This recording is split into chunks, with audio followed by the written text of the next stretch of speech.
Like, oh, Satan made me do it. Satan doesn't make you do anything. Is my mind being attacked by the enemy if I wake up in a bad mood and act hostile towards people? There could be many reasons as to why you might wake up in a bad mood. When I say many reasons, I mean to say here very natural reasons. For example, you might be lacking in sleep. You didn't sleep enough, and that's why you've woken up in a bad mood.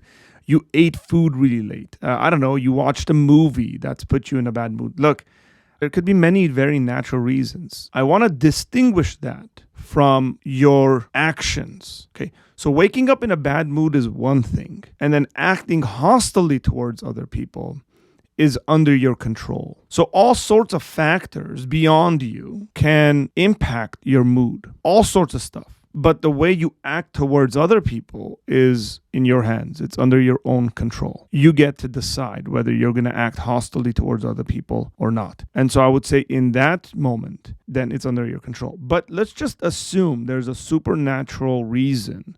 Let's just say, because it could be possible, demons are specifically targeting you for some reason. You wake up in this sort of a way. It's still under your own control, and it is still your responsibility whether you're going to act hostilely towards those that are around you. Regardless of the reasoning as to why you're waking up in a bad mood, whether it's a very natural one or a supernatural one, it is still your responsibility. It is still your decision on how you're going to act out. If you're going to mistreat those around you, then it is still your fault. It is still your doing. Way too many Christians give Satan way too much credit. Satan can tempt you, but that doesn't mean you are subject to that temptation and then you have to act in accordance with it. Like, oh, Satan made me do it. Satan doesn't make you do anything. You choose to do it. You choose to give into your temptations. And the Bible says, greater is the one who lives in us than the one in the world. I mean, it's very clear that the one who lives in us is greater than the world,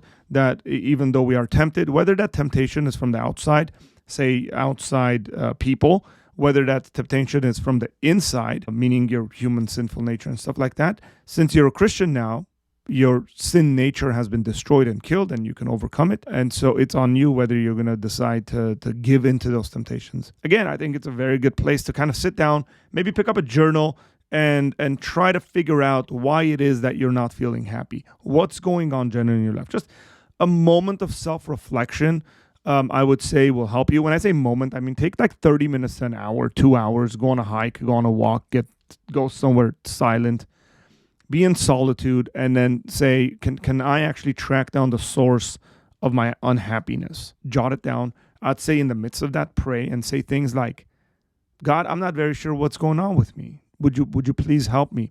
Would you please reveal to me and show me what is going on with me? Right? God knows the depths of our hearts, and I think He will generally answer prayers like that and reveal those things. You'll be surprised what God does. The source could be spiritual. I'm just very careful to say it is or not because I don't know. So I don't want to claim that it is. There could be chemical imbalances in our brains that really affect our moods. Could be the case. So it's like I know people who struggle with like chronic anxiety and depression and stuff like that. And I would say most likely it has something to do with a chemical imbalance. I know people for sure that's the issue.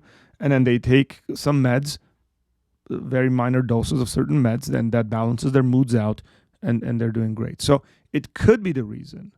It might be necessary for you to see a doctor. The way I look at the brain is exactly the way I look at, your muscles or, if you fall down and break your arm or something like that. Like you go to a doctor and then we have brain doctors and we're learning a lot more about the brain, especially in the last 30 years. That helps us in some of these areas.